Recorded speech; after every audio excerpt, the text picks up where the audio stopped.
confidence that comes from owning 70% of the company and 40% of the votes in the company. So maybe you have a slightly stronger position than many people who run listed companies and indeed private companies who don't have that certainty. I disagree. Okay, fine. I thought that Go ahead.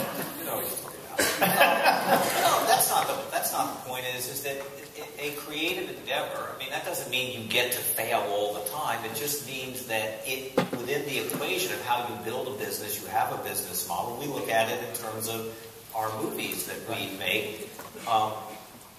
We've got a couple of $100 million in the bank. We can, one of our movies misses. It's not going to take the company down. It's not going to destroy the value of the enterprise in this. And maybe because we have that, we're now 15 for 15. We've put out 15 movies in a row now over a 8-year period of time.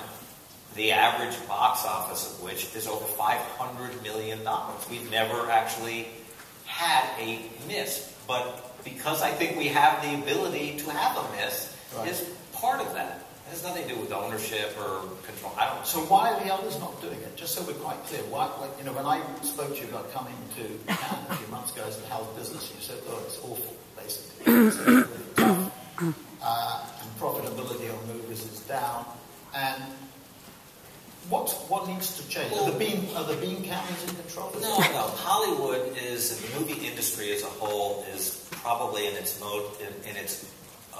most disruptive point of transformation that certainly in my 40 years of being around, I mean, it's not even close. It's by an order of magnitude the complexity of what is going on. And so you have a perfect storm of things that have occurred, which is, first and foremost, we came into 2008 in which the proposition of price value for everything in anybody's life was put up for reevaluation. And in that moment in time, consumers started to look at the ownership, the purchase of DVD movies in a completely different light than they had before.